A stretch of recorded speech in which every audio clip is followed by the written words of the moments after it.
By Odin's beard, I have arrived at the theater of movies to see Thor. Thor! Ha ha ha!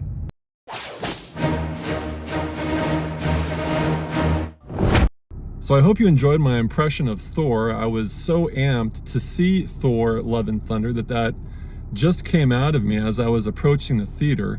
It was my most anticipated movie of Marvel Phase 4, and now that I've seen it, I'm actually kind of mixed by it. There were some things I liked about it, other things that I didn't. I'll start off by saying that Chris Hemsworth is such a likable Thor. He can play vulnerable, he can play comedy, he can do badass action scenes, and he's great as Thor all around. But I think one of the biggest disappointments for me was probably the villain of the movie, and that was Gorr, who basically it's his mission to hunt down all the gods and kill them.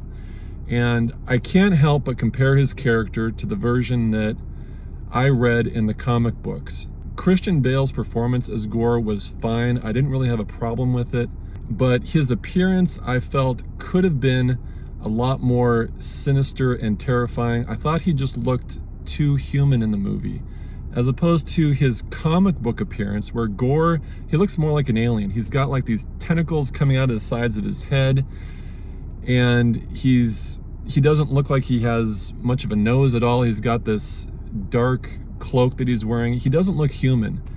He wasn't very terrifying. I was a little bit disappointed by his appearance. So I didn't think that the stakes in this movie were as high as they could have been. In the comics, the stakes were extremely high.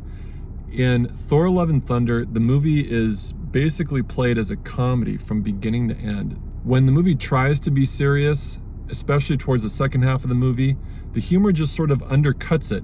And I think that's sort of to the movie's detriment. And I think some of the humor in the first half of the movie worked really well. There were some funny parts with a couple of goats in the movie, which I laughed hysterically at. But overall, there was a little bit too much humor in it. And the movie tries to keep that sort of lighthearted tone that Thor Ragnarok had, which I liked, but this movie just wasn't quite as good as Thor Ragnarok. And actually I would put this probably just a notch under the original Thor, the first Thor movie, but I thought it was better than Thor The Dark World. I didn't really have a problem with Natalie Portman in the movie. I thought she was fine as female Thor. So even though I thought the movie was a little too lighthearted at times when it should have been more serious and the stakes should have been higher, I didn't really dislike the movie all that much. I thought it was fine. And you do get Russell Crowe as Zeus in the movie. You get the Guardians thrown in there, and there were some pretty good laughs in the first half of the movie. So anyway, those are my thoughts on the movie. I hope you enjoyed my video. Thanks for watching. Hit that like button and subscribe. See you next time.